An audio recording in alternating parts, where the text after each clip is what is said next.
Vamos a iniciar. Muy buenos días a todas y todos. Mi nombre es Susana Frené Moguel Marín y soy presidenta del CPC Campeche e integrante de la Comisión de Género.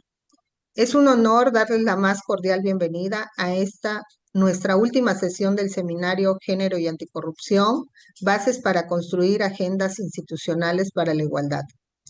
Llegamos al cierre de este seminario, por lo que queremos agradecer profundamente su presencia, constancia y participación a lo largo de todas las sesiones.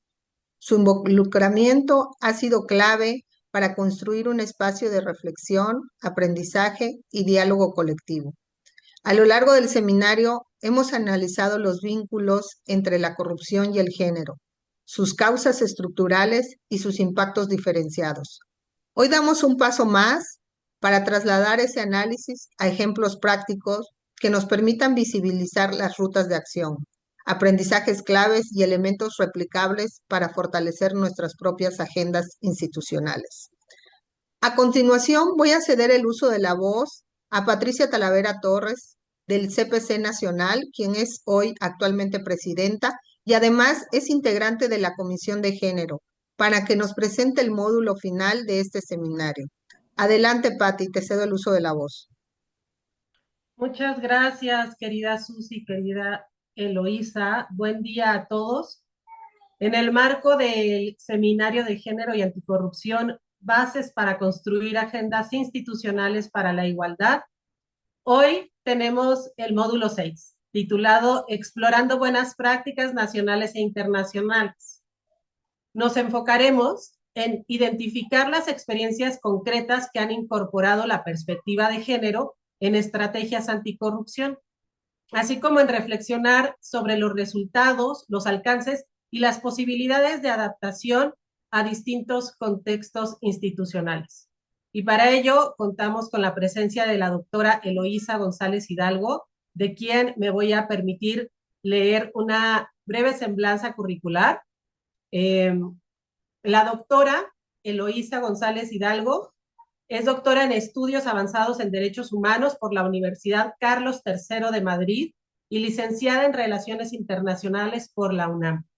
Ha desarrollado una trayectoria académica y profesional centrada en la investigación, coordinación y ejecución de proyectos en los ámbitos de derechos humanos, la migración, el asilo y el refugio, así como la justicia transicional con experiencia en contextos de Argelia, Colombia, España y México.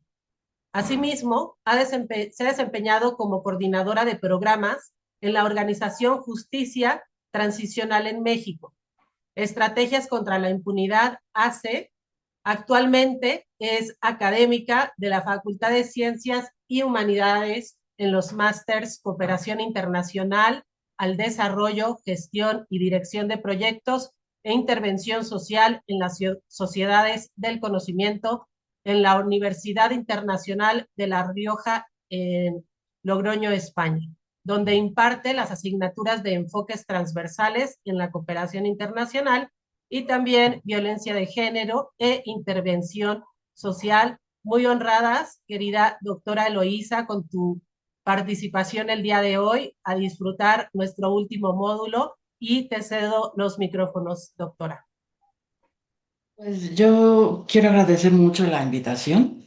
Yo comentaba al inicio de que me conecté que estos espacios pues promueven mucho el intercambio de experiencias y de conocimientos e incluso también ayudan mucho a mejorar las presentaciones y mejorar la forma de explicar y de abordar, ¿no?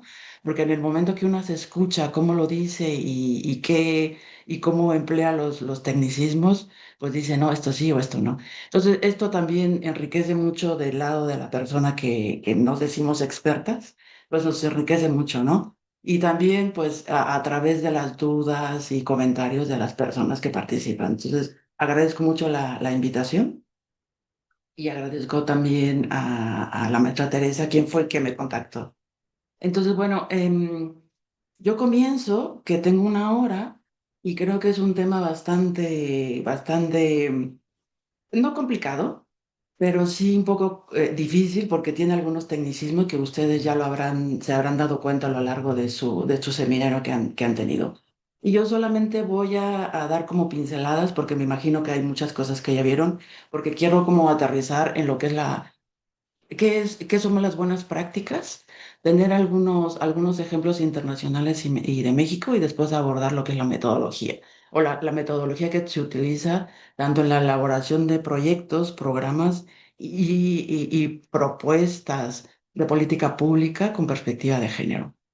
Entonces, bueno, a mí me ha tocado el último modo, que es explorando buenas prácticas nacionales e internacionales. Este módulo tiene dos objetivos, que uno es analizar las buenas prácticas nacionales e internacionales en la incorporación de la perspectiva de género en el fortalecimiento de políticas institucionales. Y el otro era conocer la metodología y enfoques innovadores utilizados en las intervenciones con perspectiva de género dentro de la estrategias de anticorrupción. Bienvenida, Eloísa, ya te vemos y ya vemos tu presentación también proyectada.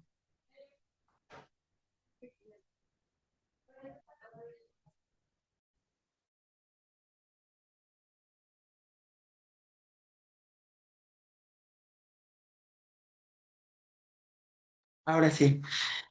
Mil perdones, nunca pasa esto y me tenía que pasar hoy. Ay, qué susto. Bueno, adelanto un poquito. Pues bueno, lo dividí yo en dos para hacerlo un poco más fácil y hacerlo un poco más accesible, un poco más accesible. Entonces me voy a ir un poquito más rápido porque ya tengo 15 minutos de retraso y sé que todo el mundo tiene cosas que hacer. Entonces, bueno, yo lo he dividido en dos. La primera parte responde al primer objetivo, que es el analizar las buenas prácticas, ¿no? Pero antes de analizar las buenas prácticas, me gustaría como dar unas pinceladas de qué se entiende por una agenda con perspectiva de género y derechos humanos. Yo siempre pongo perspectiva de género y derechos humanos porque siempre van unidos. El género, pues, es parte del acceso y del goce a los derechos humanos, ¿no? Y también aquí mismo en la primera parte, pues señalo qué son las buenas prácticas, qué características tiene una buena práctica y voy a dar algunos ejemplos. Entonces, por lo regular me gusta hacer que la gente participe, yo voy a hacer unas preguntas, a ver si alguien me lo contesta y si no contesta, pues yo contestaré, ¿no? Entonces, bueno, ¿qué entendemos por una agenda con perspectiva de género y derechos humanos? Y no es más que es una propuesta para acceder a estos derechos. Es una propuesta que garantiza el acceso a estos derechos, pero siempre y cuando teniendo en cuenta el modo transversal de cómo el género afecta la forma en que las personas accedemos, gozamos estos derechos. Y subrayé la forma transversal porque yo no sé, y que yo creo que sí, que a lo largo de este seminario que han estado viendo, em, están constantemente escuchando transversal y transversal para aquí, transversal para allá. Entonces, es una estrategia de cómo se incluye la perspectiva de género y derechos humanos en las políticas públicas, en los programas, incluso en las normas y en los proyectos tanto públicos como de organizaciones de la sociedad civil. Y entonces esto también no se trata únicamente de generar propuestas y concebidas como algo encasillado, como se tenía contemplado hace muchos años, cuando yo empecé en esto, era que una sección de la institución o de la organización llevaba lo que era género. Y había dos o tres personas, por lo regular mujeres, que eran las que llevaban las ideas y decían que el género era... Entonces no se trata de esto. Esto ya fue al inicio, ha ido como evolucionando esta forma de concebir qué es la perspectiva de género. Y tampoco se trata solamente de incluir a mujeres, que en un inicio también era así, sino se trata más que nada de analizar cómo las políticas, bueno, no solo las políticas, sino cómo se accede al derecho, cómo se goza a esos derechos y también cómo estas políticas que surgen de estos programas, proyectos y demás afectan de manera diferencial a las personas, sobre todo aquellas más vulnerables, ¿no?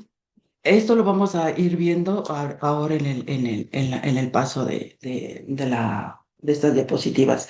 Entonces, una agenda con perspectiva de género busca y se focaliza en identificar desigualdades, analizar los impactos diferenciados ahora ahondo más, y busca la equidad. Y yo no sé si aquí alguna persona que está en este curso sabe qué diferencia hay, porque también lo escuchamos mucho, entre la igualdad y la equidad. Porque la perspectiva de género no solamente busca la igualdad, sino también la equidad. Entonces, no sé si alguien lo puede escribir si no tienen abierto el micrófono, sabe esta diferencia, que es importante en lo que es la perspectiva de género. Entonces, digo uno, digo dos y digo tres. Pues bueno, la diferencia entre igualdad y equidad es que muchas veces, bueno, todos los seres, los seres humanos, hombres, mujeres, tenemos igualdad en acceso al derecho. La ley nos da el derecho a la igualdad, yo puedo acceder. El problema viene cuando tenemos necesidades diferentes y entonces esas necesidades nos hacen sentir, exacto, la equidad busca el equilibrio entre las diferencias, exacto. El acceso, por ejemplo, a ciertos derechos o a los derechos, muchas veces no son de manera igualitaria porque yo tengo una necesidad determinada. ¿Sí? Por ejemplo, en una escuela, cuando van los niños, pues tienen derecho a la educación, están en un aula, pero quizá alguno de ellos o alguna de ellas tiene alguna disfunción o una necesidad diferente. A lo mejor no oye o no escucha. Entonces, es el acceso a esos libros con otras características, a lo mejor un audiolibro o una lectura en tipo braille, ¿no? Entonces, bueno, sí, efectivamente la equidad es ese trato diferencial teniendo en cuenta las necesidades. Entonces, bueno, busca la perspectiva de género y derechos humanos. Entonces, aquí también entraría yo a decir, para entrar a lo que es algunos conceptillos que lo utilizamos mucho en esta materia, es una autorreflexión, ya que no es lo mismo ser una persona de un colectivo LGTBI viviendo en una ciudad que en el mundo rural. No es lo mismo, el problema, bueno, aquí dice de Martín Chávez, el problema es cuando se dan malas interpretaciones de los términos y se abusa. Exactamente, y eso lo vamos a ver, lo vamos a ver ahora también, ¿no? Porque también quiere decir mucho, pues y saber conocer más y saber interpretarlo y saberlo decir, ¿no? Explicar, con ejemplos y demás cosas. Y bueno, siguiendo con esta autorreflexión, pues para conseguir trabajo, acceder a la justicia, no es lo mismo ser mujer u hombre y hablar una lengua indígena o originaria, que ser una mujer u hombre blanco hablando español o mestizo hablando español. Y sobre todo también cuando se participa en espacios con hombres, pues no es lo mismo la condición de una mujer blanca a la condición de una mujer o una persona LGTBI o afrodescendiente. Entonces, teniendo esta autorreflexión me da pie a pasar a términos y conceptos que en esta materia se utilizan o se recurren a la explicación con la perspectiva de género. Quizá han escuchado la interseccionalidad, que la misma palabra tan larga, pues cuesta un poco de trabajo pronunciarla, cuando menos a mí. Y entonces también es un poco complicado entenderla, qué quiere decir, ¿no? A mí, por ejemplo, yo siempre he trabajado en derechos humanos, entonces desde hace muchos años.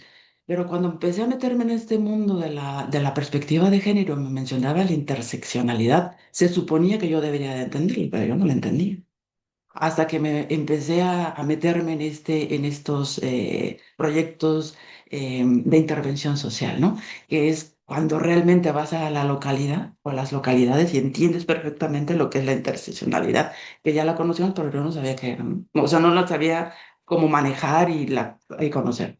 Entonces, bueno, no es más que un enfoque que pone en primer lugar el hecho de que las personas atraviesan por distintas identidades y características.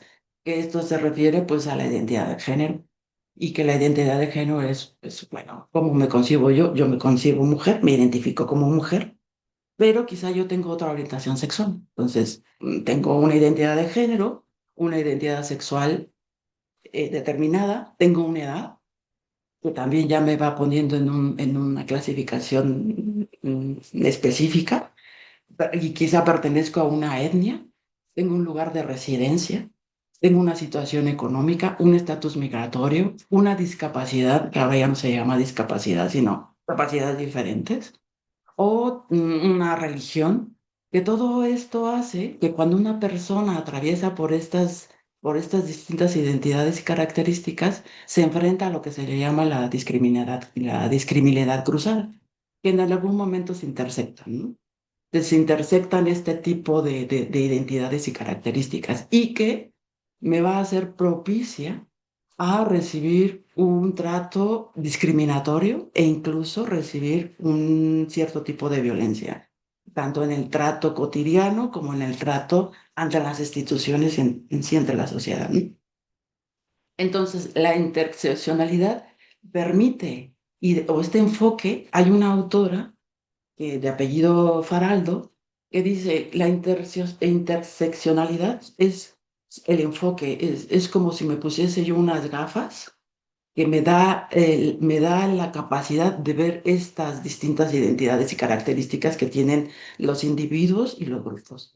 Y entonces es una forma de cómo identifico yo estas formas de discriminación y de cómo se relacionan y cómo generan formas de exclusión. Entonces, esto es uno de los conceptos claves de la perspectiva de género. Y otra también es la transversalidad de género. En este mundo, bueno, en muchas lecturas no lo traducen, se pone gender mainstreaming, que es la transversalidad de género. Y esto, algunos autores dicen que es un enfoque, otros dicen que es una estrategia, pero bueno, yo lo recogí como una estrategia para diferenciarlo un poco del enfoque del anterior, ¿no? Entonces, y esto no es más que una estrategia que permite o que va a integrar la perspectiva de género en todas las etapas de una política pública o una norma o unos programas o proyectos. Desde el diseño, desde el diagnóstico, aquí me faltó poner diagnóstico, el diagnóstico, diseño, ejecución y la evaluación y seguimiento de todo este tipo de políticas públicas o programas. Y se centra principalmente en corregir esa desigualdad estructural entre hombres y mujeres.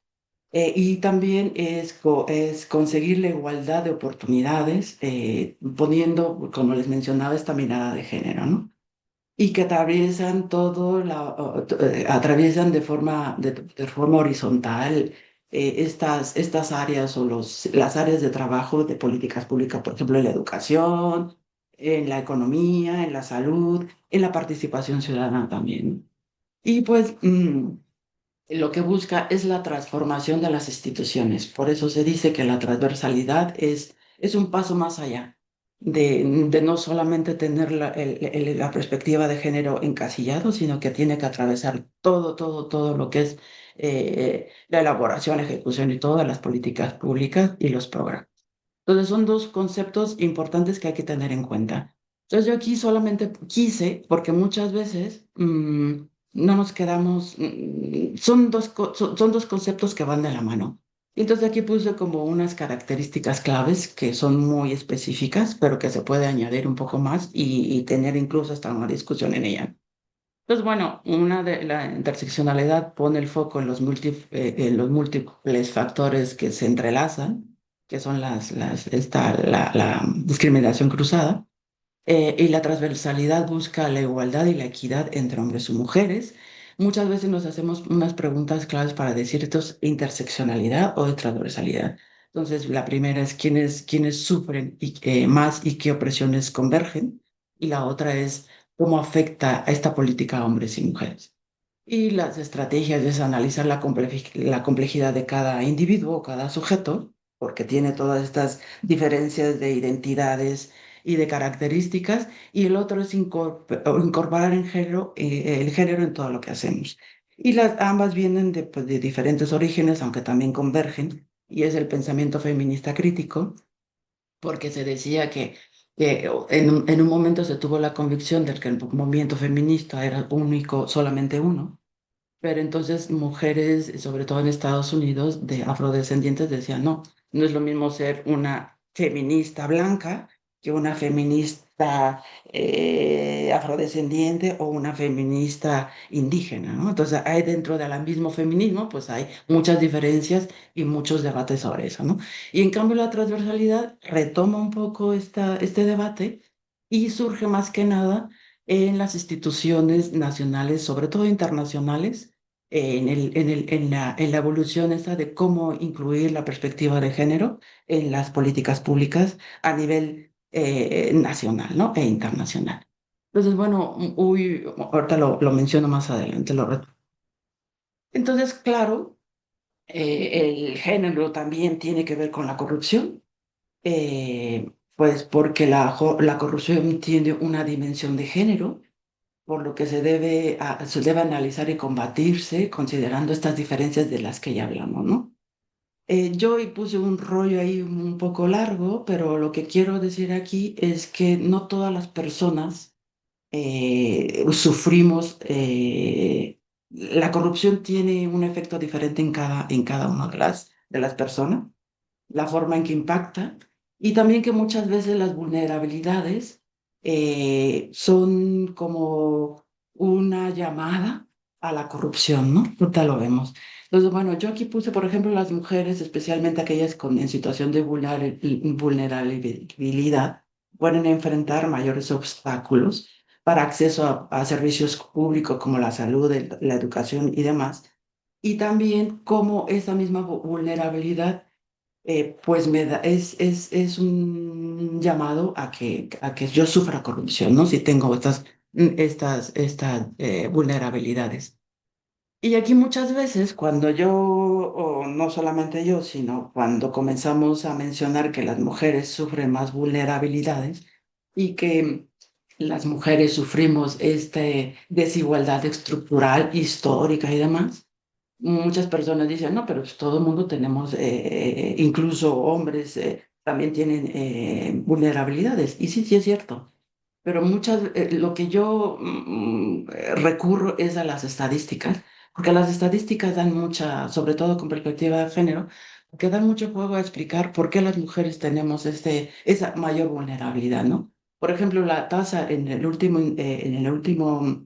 informe del INEGI del 2020, pues la tasa de analfabetismo a nivel nacional es el 5,1% de las mujeres al 30 contra el 3,9% de los hombres. Pues es un porcentaje bastante amplio.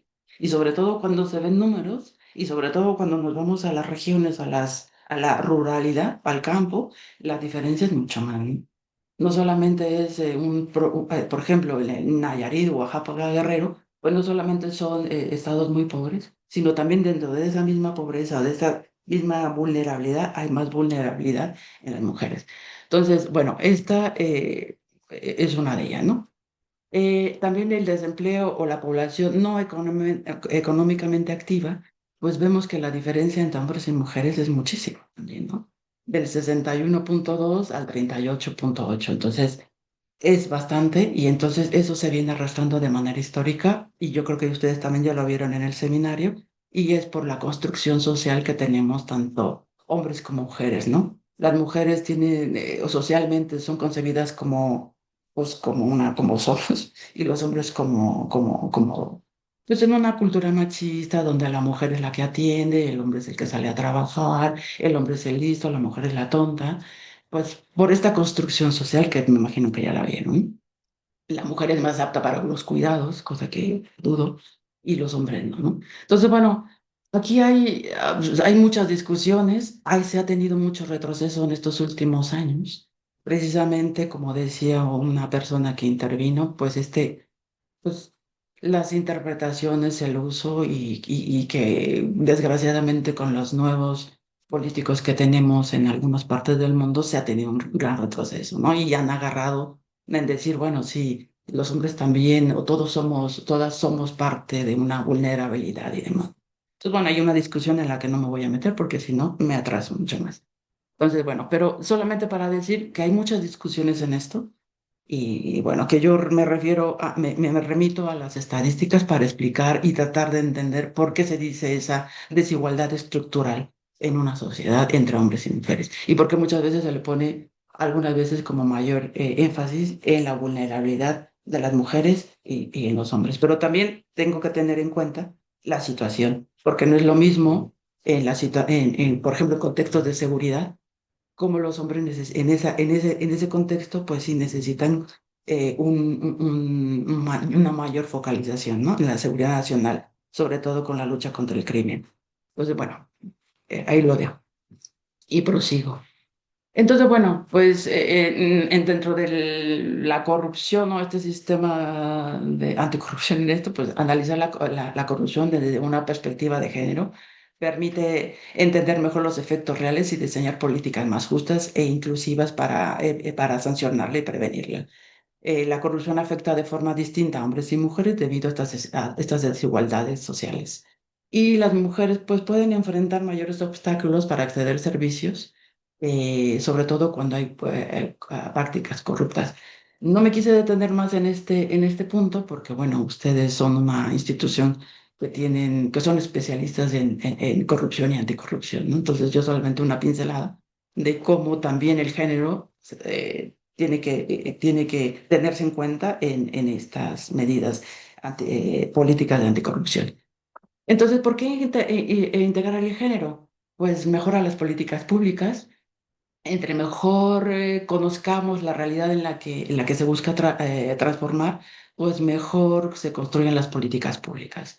Incluir al género pues permite identificar que las problemáticas sociales afectan de manera diferenciada a hombres y mujeres.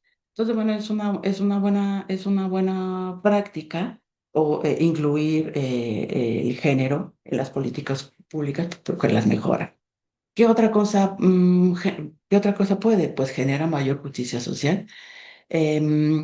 Aquí lo mismo decíamos, ¿no? Esta parte de la igualdad y la equidad, que esta perspectiva búsqueda, pues da un mayor acceso a la justicia social.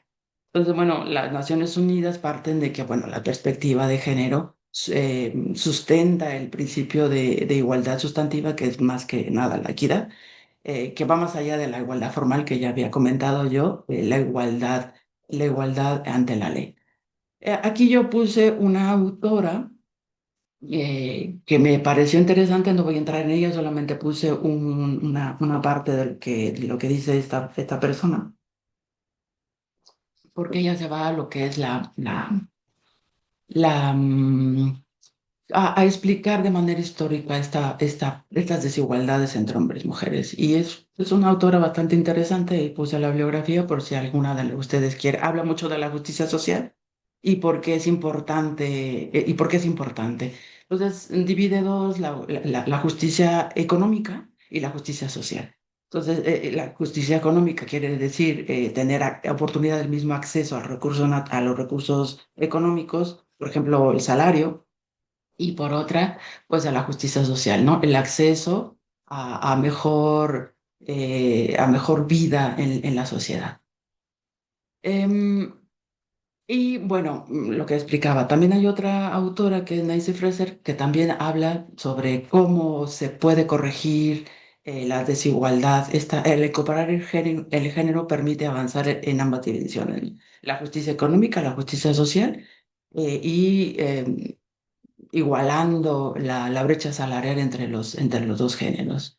Y sobre todo también pone mucha atención en la carga de cuidados, que es un elemento de esa desigualdad. Y entonces aquí, no sé si se vea bien esta gráfica que retoma el porcentaje o el número de personas, mujeres mayores de 18 años, que no se dedican o no trabajan por estar cuidando a una persona dentro de su ámbito familiar. Entonces, pues es una gráfica que se me hace muy interesante para ver esta desigualdad. ¿Sí? Entonces no la voy a comentar, pensaba comentarla, pero se ve muy claramente. No sé si se vea, que yo creo que sí. Si no, pues también les voy a dejar esta presentación. Y la tercera es que aumenta la transparencia en la rendición de cuenta, porque al tener datos desagregados por género o sexo, pues fortalece el conocimiento de estas desigualdades, dónde están, quiénes son los mayores afectados y poder implementar políticas para afrontarlas. Em, También es importante señalar que muchas veces cuando nos dedicamos a elaborar proyectos y no tenemos en cuenta estos datos desagregados, que son un elemento muy importante para las políticas públicas con perspectiva de género, es saber es conocer lo que antes estaba oculto, que muchas veces, pues sí, se tenían proyectos, pero no se tenía esta mirada de cómo eran tan profundas las diferencias, ¿no? Entre hombres y mujeres. Entonces, bueno, al conocer todos estos datos y tratar de tenerlos en cuenta para corregir estas desigualdades, pues aumenta la transparencia y la rendición de cuentas y reduce la opacidad en la toma de decisiones públicas, porque este proyecto está destinado a este grupo vulnerable, pues por esto y esto y esto. Entonces justifica la elaboración de proyectos y el destino de recursos públicos para ello. Entonces, bueno, son tres importantes elementos que le dan importancia, relevancia, el por qué la perspectiva de integrar los derechos humanos, perdón, la perspectiva de género en estos políticas. Y entonces termino esta parte de que integrar el género no es opcional, sino una condición necesaria para políticas públicas efectivas.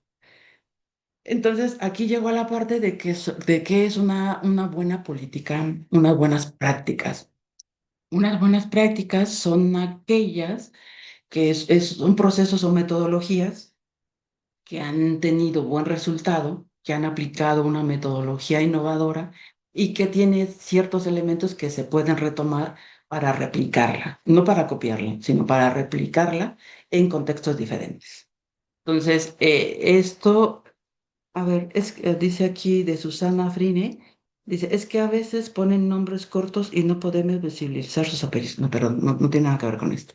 Pero es una mala práctica que tengo cuando doy clase con los alumnos, tengo que ver lo que me preguntan.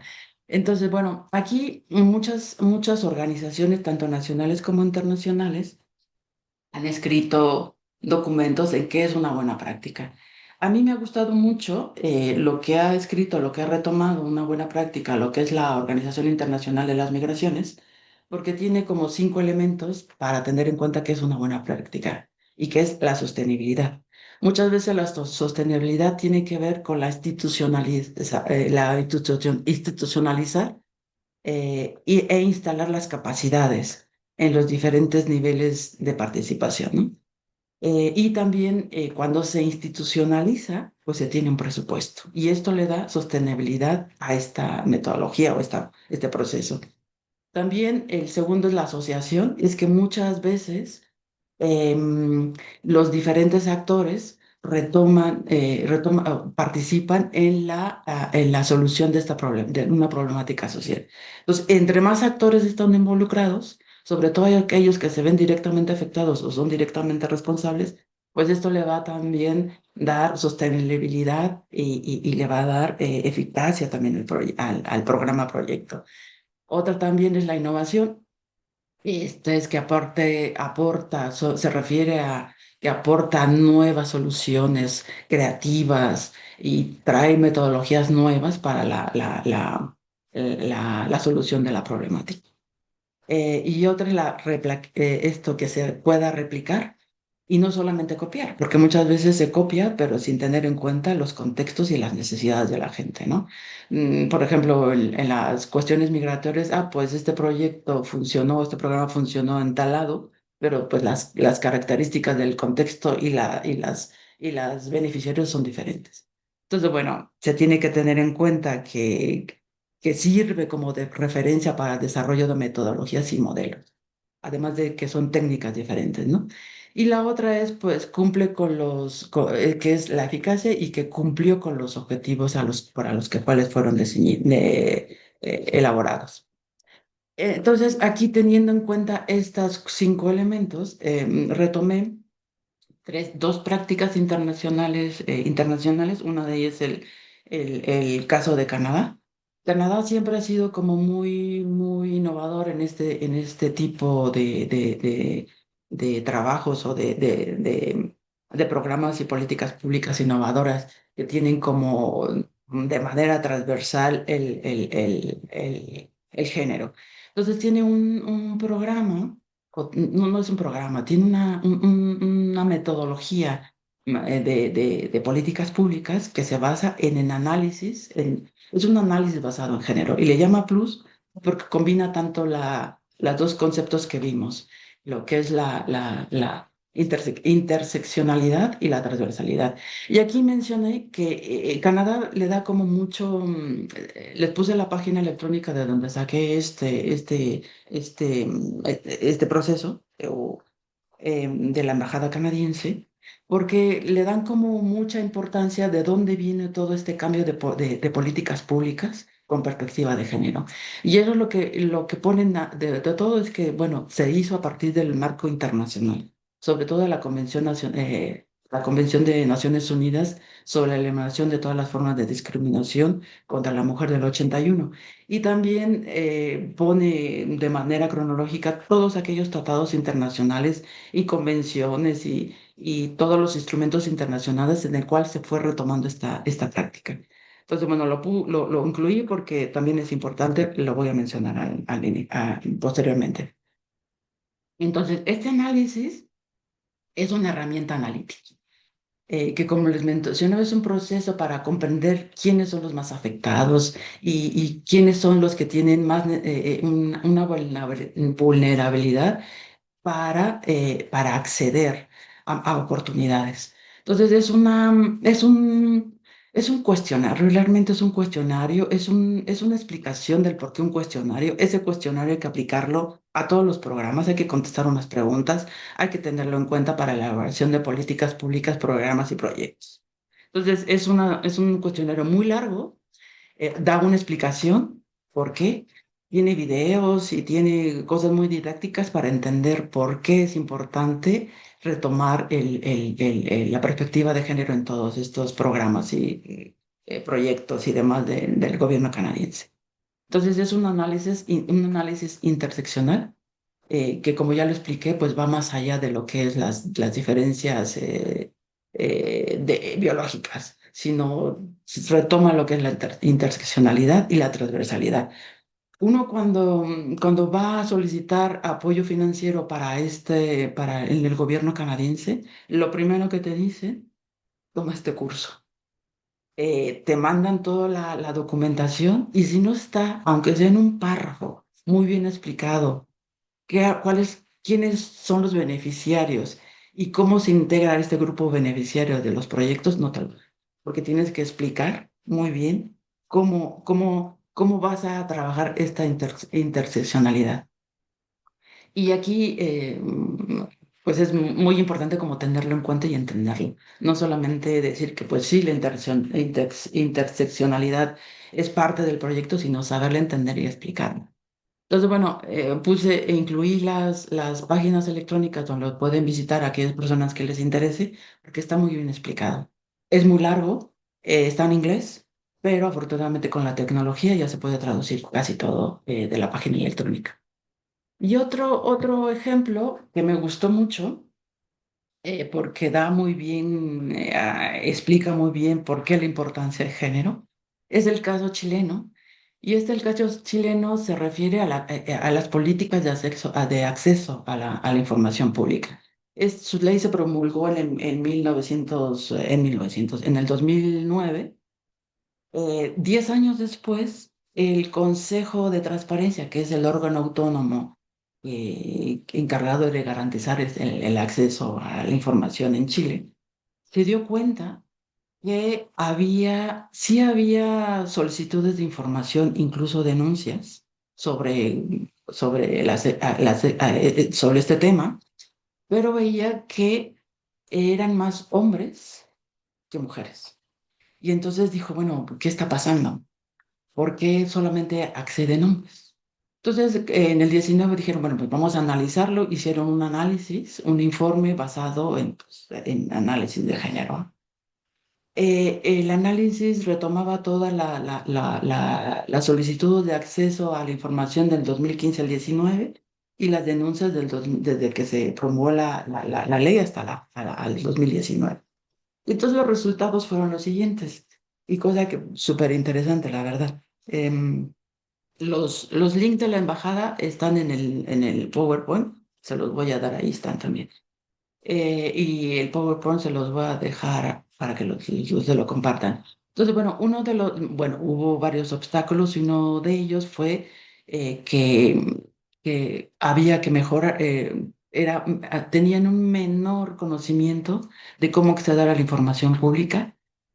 Había menor confianza en el sistema de búsqueda de información, utilizaban el teléfono, había muchas llamadas telefónicas, pero esas llamadas telefónicas eran contestadas con poco personal porque se evocaron mucho a la plataforma y muchas mujeres, sobre todo en las zonas rurales, pues no tenían acceso y llamaban por teléfono. Entonces eran mal atendidas porque había poca personal atendiendo llamadas telefónicas.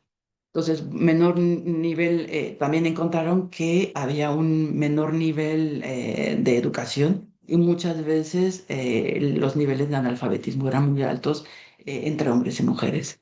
El lenguaje no se entendía, el lenguaje que se usaba en la plataforma no se entendía.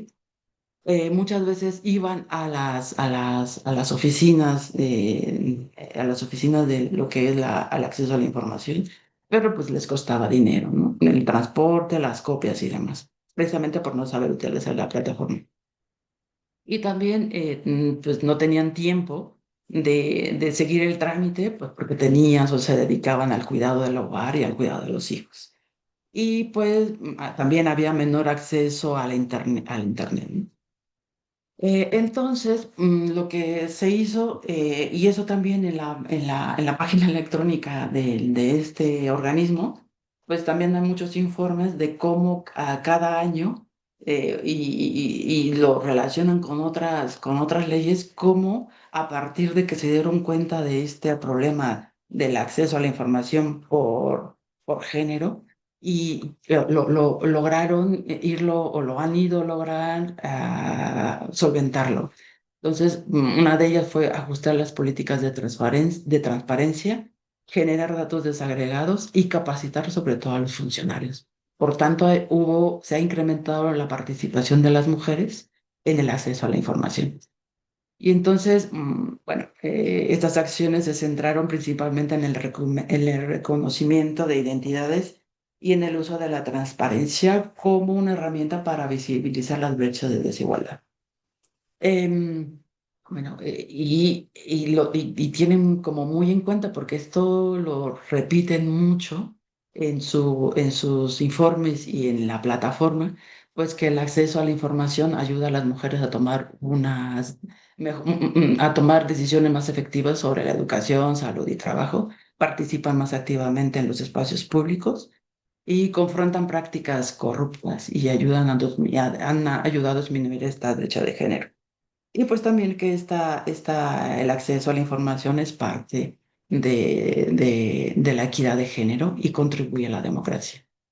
Y el siguiente caso, ya para terminar esta parte, es el caso de México. Esta es una política que se viene implementando sobre todo a partir del 2000, cuando se dieron sobre todo cuando se dieron las olas de las caravanas, pues antes entre, un poquito antes del COVID, y sobre todo después del COVID, estas caravanas que se vinieron de la migración desde Centroamérica, ¿no? Y que venía gente desde África.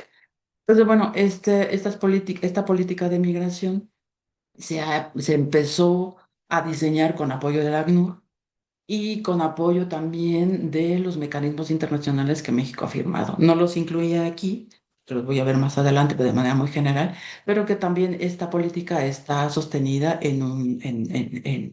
pues en leyes y en leyes secundarias, constituciones y demás, que aquí lo pongo en el cuadro. Entonces, ¿en qué consistió esta política? Bueno, pues se dio cuenta de que la migración hasta antes del COVID, un poquito antes del COVID, era de gente, de personas, sobre todo hombres, que venían su paso por México hacia Estados Unidos. Y entonces se quedaban en el país muy poco tiempo. Entonces había albergues y realmente no necesitaban de una visa, sino pasaban de manera irregular y iban a Estados Unidos y entonces el problema era en Estados Unidos. En México era de paso. Había refugios, había casas para migrantes que de la iglesia o de organizaciones nacionales e internacionales, donde los hombres se quedaban 2 o 3 días y se iban. Pero después de que hay un fenómeno que empieza, sobre todo en Centroamérica, de la violencia de género, porque hubo unas olas impresionantes de cómo las mujeres venían con todos sus hijos, con 7, 2, o sea, muchos, la migración ya fue de mujeres, con niños. Y entonces, pues el gobierno, esta estructura de paso a migrantes no estaba preparada para ello, ni el gobierno mexicano. Entonces, bueno, como cambió el contexto, cambió las personas, pues implementaron este cambio de la política, ¿no? Entonces, bueno, ¿qué incluyó? Pues la perspectiva de género en 3 niveles. Entonces, una fue el reconocimiento de riesgos específicos, como la violencia sexual, la trata y la violencia doméstica. Em, Se consideró, pese a que estaban en, las ley- en la convención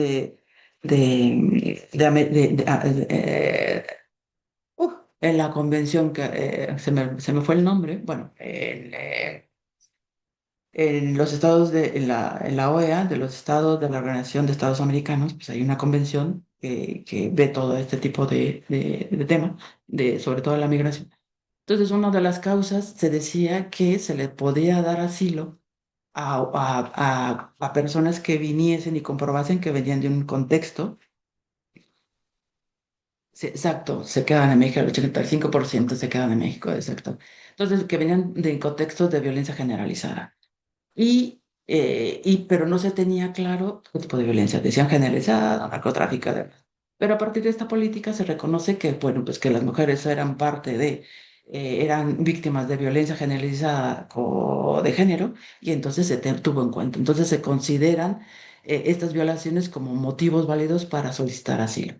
Y además se enfatiza que las mujeres y las niñas enfrentan discriminaciones múltiples e interseccionales durante todo el proceso de la migración.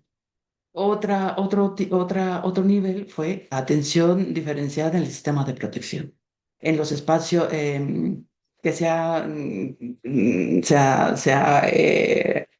ha reflejado en espacios seguros y protocolos para las mujeres sobrevivientes de violencia, atención psicológica y legal específica o especializada, y capacitación a funcionarios para detectar o de identificar la violencia de género. Esto se ha hecho mucho con apoyo de organismos internacionales como la ACNUR y la Organización Internacional de las Migraciones. Y también se integró una parte socioeconómica con perspectiva de género, enfoque de género, en programas de acceso al empleo. Aquí todo esto lo lleva la ACNUR, y con los gobiernos locales.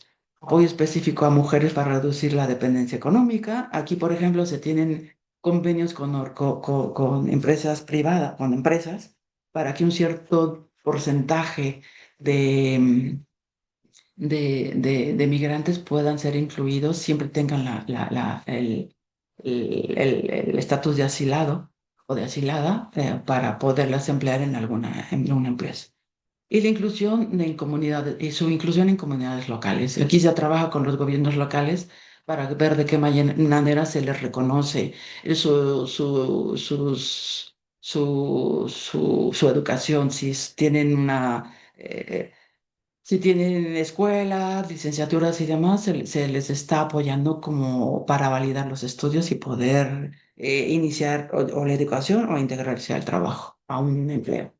Entonces, bueno, esto no es, como todas las políticas, no es así del 100% exitosa, pero sí ha tenido se ha tenido algunos logros, ¿no? Entre ellos se ha logrado visibilizar la violencia de género como causa de refugio, que antes no se tenía, se negaba, y ha mejorado la capacidad de atención diferenciada. Em, y lo innovado que ha tenido es la introducción de la interseccionalidad, que es el género, la nacionalidad, la transversalidad, la articulación entre los gobiernos locales, nacionales la sociedad civil y los gobiernos locales. Y bueno, es cierto, se tiene mucho apoyo de la entonces, bueno, que aquí también se los dejé, hay un refugio, una casa que ofrece, es parte es un resultado exitoso que se llama la 72 Hogar Refugio para Personas Migrantes y está en Tenosique. Fue un proyecto, al inicio fue un proyecto piloto que se tuvo en Tenosique porque era una parte importante de paso de migrantes desde Tapachula hacia el norte del país. Y bueno, ha tenido bastante éxito y ha logrado de alguna manera apoyar a la población migrante que pasa por México y que el 85% precisamente se queda en México actualmente. Y bueno, ¿por qué mencioné hace un momento? Oh, ya casi voy a terminar, pero todavía falta mucho, voy a ir muy rápido. Entonces, bueno, lo voy a mencionar nada más de paso, y es que la legislación internacional ha tenido mucho que ver en esta evolución de la inclusión de la perspectiva de género en las políticas públicas. Hay mecanismos internacionales en Naciones Unidas y en la regional. Entonces, bueno, yo aquí se los pongo la Agenda 2030 que es muy importante y el Objetivo 5 que se refiere a la igualdad de género. Entonces voy deprisa porque entonces voy muy retrasado. Entonces en la regional a la que me refería a la Convención Internacional para venir y sancionar, erradicar la violencia de género contra la mujer, que es una de las convenciones más importantes en América Latina para el tema de género. Y bueno, y que todos estos mecanismos, algunos tienen obligatoriedad jurídica para los estados, aunque luego lo niegan completamente, pero los estados, o lo niegan los gobiernos, ¿no? Los estados. Entonces, bueno, que son obligaciones y que son muy importantes tenerlas en cuenta cuando se elaboran políticas públicas, ¿no? Porque tiene obligatoriedad jurídica muchas veces y obligatoriedad política. Entonces, bueno, yo lo dejo aquí y la primera parte. La segunda parte es conocer las metodologías y enfoques innovadores utilizados. Ah, sin prisa, vale. Es que esta parte, la segunda parte es muy un poco técnica, pero también desde mi punto de vista, es muy importante tenerla en cuenta y conocerla, eh, porque eso genera buenas prácticas. Entonces, bueno, es conocer las metodologías y enfoques innovadores utilizados para en intervenciones de perspectiva de género dentro de la estrategia anticorrupción. Entonces, aquí sí me gustaría hacer como una diferencia entre enfoque de género y perspectiva de género. El enfoque de género es cuando una política pública está completamente al 100% destinada y cruza por toda la política pública o proyecto o programa el género. Entonces tiene que estar cruzado todo. Y lo otro, y la perspectiva, a lo mejor, es un programa de salud que tiene perspectiva de género, en donde el género pasa de manera transversal. Y no es todo. Esto, bueno, en metodología se explica de manera diferente y cuando se hacen proyectos es completamente diferente, pero yo aquí me voy a centrar en lo que es la perspectiva de género. Entonces, para la metodología, para que sea innovadora mm, y tenga éxito, aquí lo primero que tengo yo que hacer, tanto si soy institución como si soy organización, es conocer la capacidad de la institución para aplicar el enfoque o perspectiva de género. Y ahora lo voy a ver. Lo segundo es entender muy bien a mí me cuesta mucho trabajo esta palabra, lo reconozco, la interseccionalidad y la transversalidad. O sea, tener cuenta que una es un enfoque y otra es una estrategia, y tener en cuenta y tener claridad qué entiendo por eso y cómo, pues entenderla muy bien, ¿no? Que no es muy complicado, pero sí es, pues, reconocer que existen discriminaciones entrelazadas o estas discriminaciones cruzadas. También tengo que tener los datos desagregados con perspectiva de género y buscarlos en plataformas, en informes del INEGI y demás para entender un poco mejor esta desigualdad estructural. Y también tener en cuenta a las personas beneficiarias. Ya sé que cuando se hace una política pública o una ley general, es muy complicado tener a todas, a las personas, pero sí tener, por ejemplo, cuando se hace una ley de víctimas o la ley de personas migrantes o la ley de la ley general de búsqueda, pues tener los actores y las personas que van a ser destinadas de esta ley, pues tenerlas incluidas para la elaboración de la propuesta, ¿no? Porque muchas veces, y a mí me ha pasado, y ha sido muy duro, elaborar un proyecto sentada desde mi escritorio. Y cuando lo voy a aplicar, resulta que no estaban interesadas las personas, tienen otras cosas que hacer, el presupuesto no se adecuó, es un caos. Entonces, bueno, siempre tener la participación de las personas, entonces, beneficiarias. Y aquellos actores que nos pueden servir o nos pueden servir, nos pueden apoyar en la implementación academia, organizaciones de la sociedad civil y sobre todo pues autoridades, porque al final es una obligación de las autoridades. Entonces, lo primero que tenemos que hacer, y aquí no puse la fuente, o sea que lo he plagiado un poco, pero se llama la autora, que les puedo mandar porque es una lectura muy pequeñita y es muy fácil, muy fácil de entender.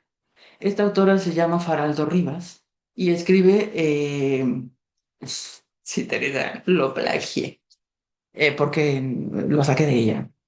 Pero bueno, le doy los créditos que es Faraldo Rivas. Entonces, esta autora dice que lo primero que yo que tengo que hacer es conocer la capacidad de la institución para aplicar el enfoque o la perspectiva. Entonces, es importante que la institución, en este caso ustedes, o en este caso alguna organización, analice respecto a su propia capacitación, estructura y funciones, con el objetivo de visibilizar y posteriormente a analizar y reflexionar sobre las brechas de género que hay en las instituciones. Y entonces ella propone una batería de preguntas. La autora se llama Faraldo Rivas.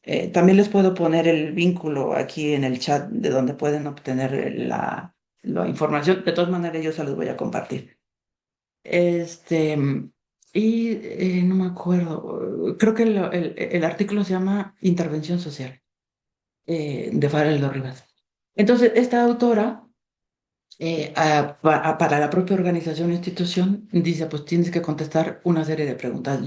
Son muchísimas, yo solamente retomé algunas como mm, para ver de qué se trataba. Entonces menciona cuántos hombres o cuántas mujeres cuentan con capacitación en género en la institución. Y otra es, ¿qué funciones y tareas desarrollan las mujeres o hombres con o sin capacitación de género dentro de la institución? Porque también es muy importante, ¿no? No puedo hacer un proyecto con perspectiva de género o una política pública si no tengo idea qué significa la perspectiva de género. Y otro, ¿qué puestos dentro del organigrama ocupan las mujeres y los hombres con capacitación de género? Muchas veces nos dirigen personas que no conocen ni tienen idea qué es una perspectiva de género, pero dicen que la tienen.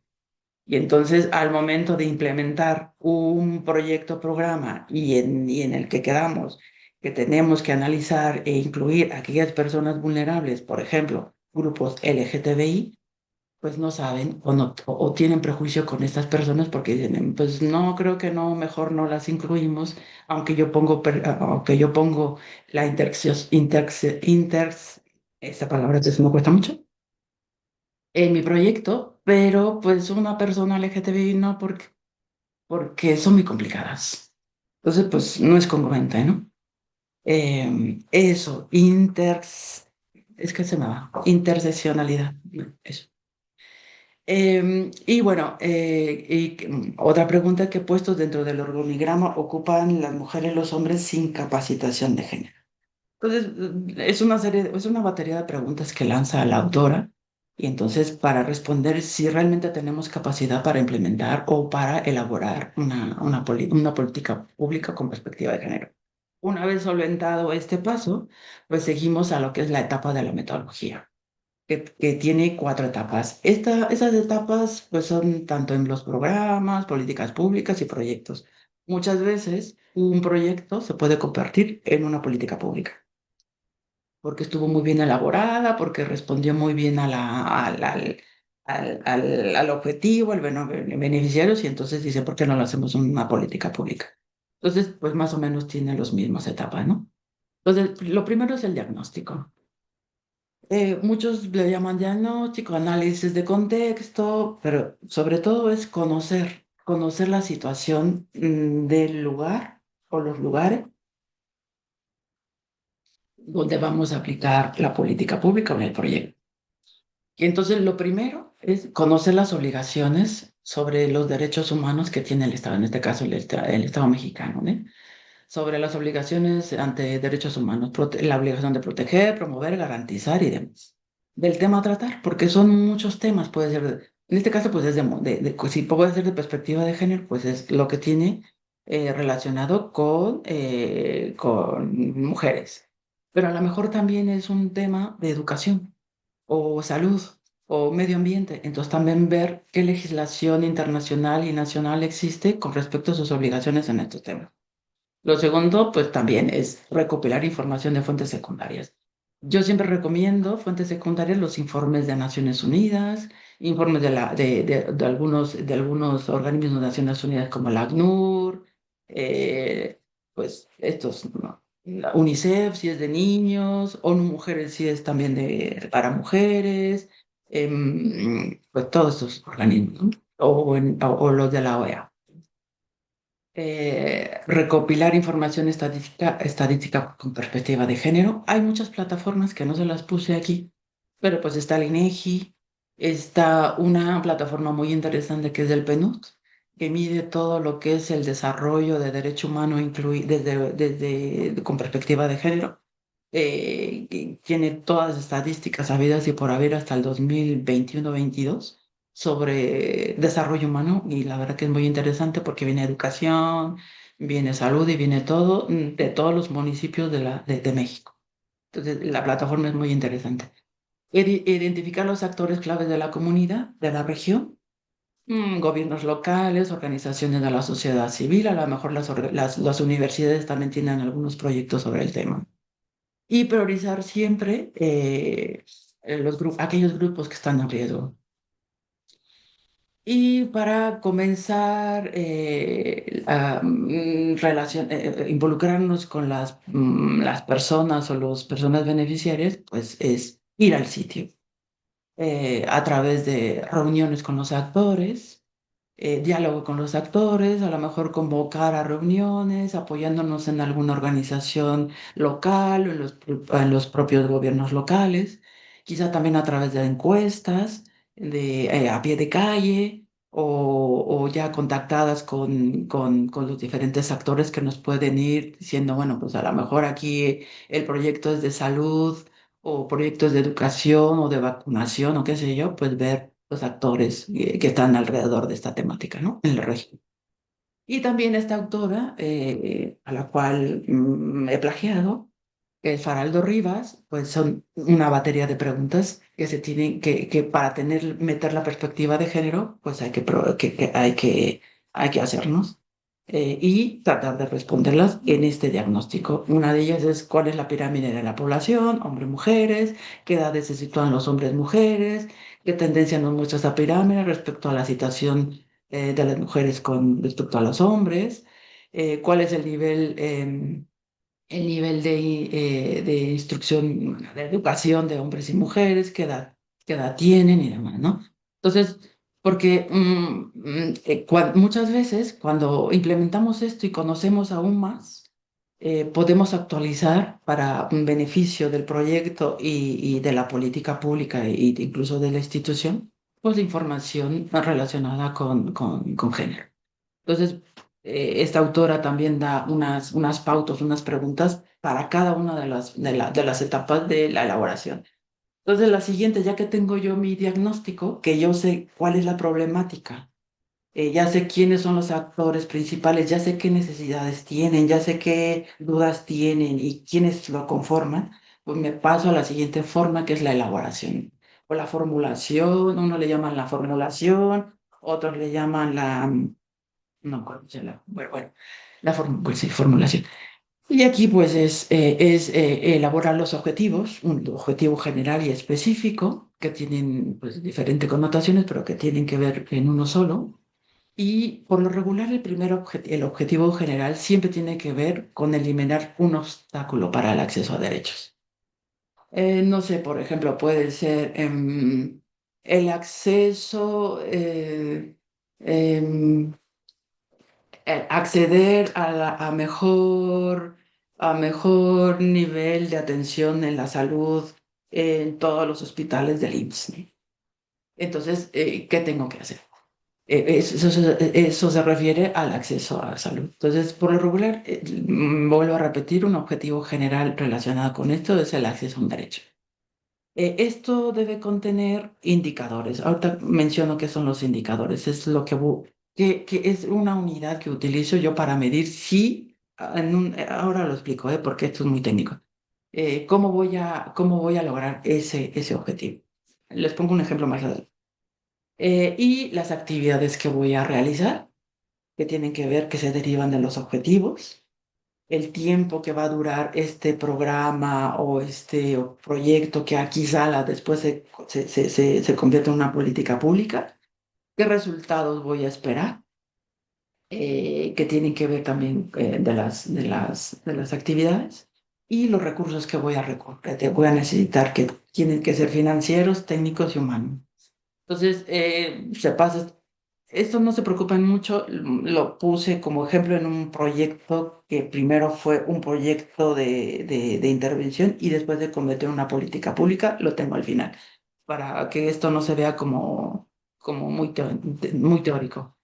Entonces, una vez, bueno, aquí pongo la información, que este es un ejemplo que pongo, que retomé de otra autora. Bueno, no, de mí lo inventé ayer. Y la formulación, pues el objetivo general fue contribuir a la eliminación de la violencia de género contra las mujeres en X región, garantizando el ejercicio efectivo de sus derechos a la seguridad, a la igualdad y la autonomía económica. Entonces, aquí si se refieren, también es un derecho, o varios derechos que están ahí, ¿no?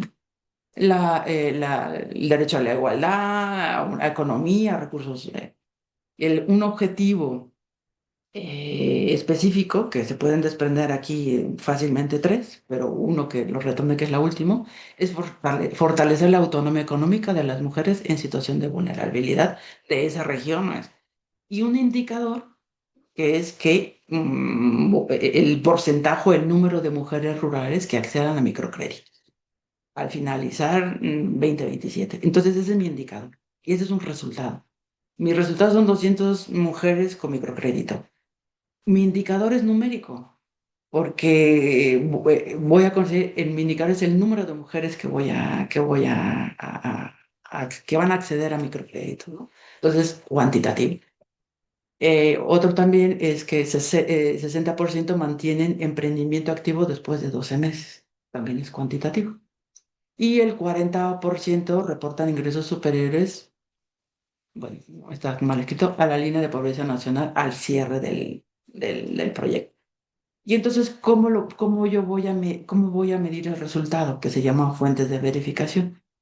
¿Cómo voy a demostrar que realmente tuve las 2.000 mujeres con microcrédito? Bueno, pues con registro de microcrédito, de microfinanzas, que a lo mejor puedo llevar ahí una contabilidad, tantos microcréditos que vinieron de tal dinero, ¿no? Informes semestrales de las cooperativas, bueno, no lo mencioné, pero este es un proyecto que se implementó, es una cooperativa en una región en Mozambique. Entonces, primero se construyó había una cooperativa y después para el empoderamiento de las mujeres, pues se les dio microcréditos. Y también una encuesta de seguimiento de ingresos. ¿Cuántos tuvieron al principio, al intermedio, final? Pero esto es un indicador cuantitativo.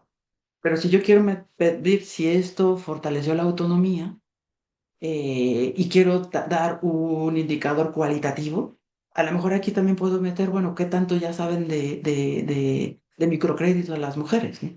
Entonces, a lo mejor lo mido con un examen o una encuesta. Entonces, ya no solamente tienen microcréditos, sino también ya saben cómo administrar. Y a lo mejor el siguiente objetivo fue em, capacitar, ¿no? En microcréditos. Entonces, pues tengo ya un indicador cualitativo y otro cuantitativo. Entonces, bueno, eso es la formulación. Y en la formulación, que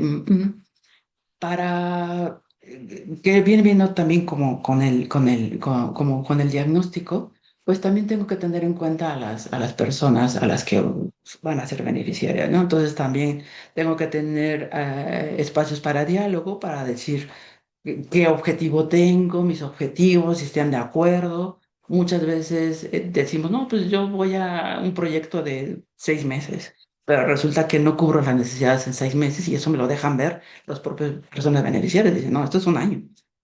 Capacitarme, hacerme autosuficiente, pues no, no en 6 meses, en un año. Entonces, bueno, perdónenlo, tenemos que ir. Bueno, pues esto voy rápido. Entonces, bueno, es la formulación. Y también hay una batería de preguntas, que no las voy a repetir, pero se las voy a dejar. Y entonces la implementación, que voy a implementar todo lo que dije que iba a hacer mis actividades en el tiempo determinado y demás. Y también tengo que hacerme unas preguntas ahí para ver si mi proyecto inicial, mi programa y demás va caminando respecto a mis objetivos iniciales y si pese a que tomé medidas de género, con perspectiva de género, tengo que ver si se lograron o no. Entonces hay una batería de preguntas. Y entonces, bueno, pues también se recomienda difundir la información y demás, para que se conozca en la población local y no tenga reticencias ante un programa que a lo mejor no están incluidos, pero sí pueden ser beneficiarios.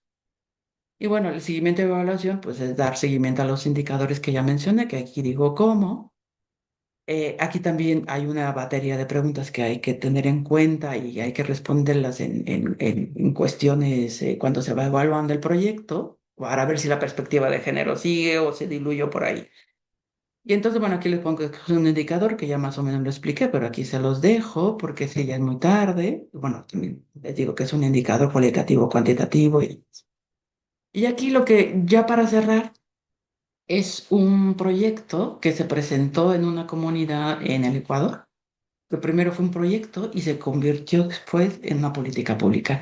Y era que esta persona que hizo el proyecto era una trabajadora social en un hospital de su región y vio que había muchas incidencias de SIDA en la comunidad LGTBI y mujeres. Entonces hizo su contextualización, puso datos desagregados, justificó la obligación del Estado ecuatoriano de los tratados internacionales a nivel universal, puso los articulados de todos los instrumentos internacionales que se referían a su problemática específica.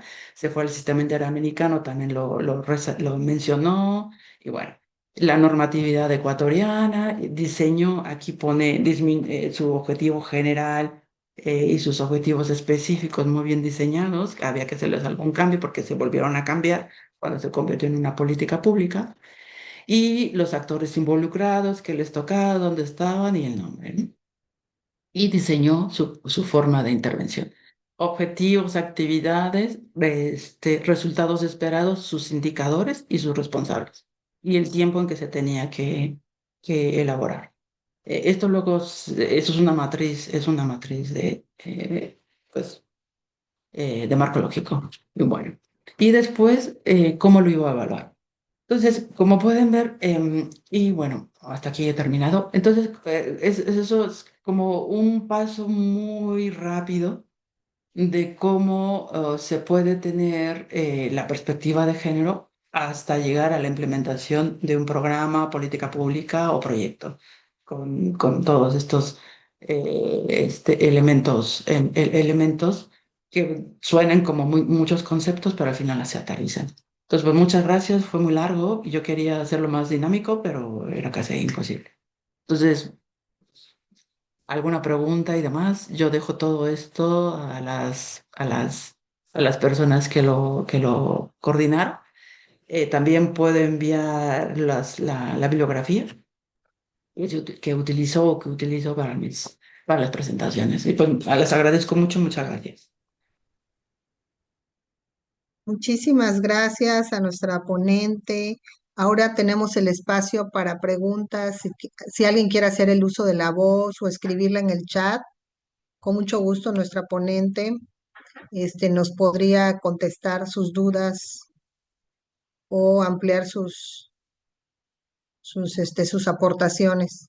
¿Alguien quiere comentar algo?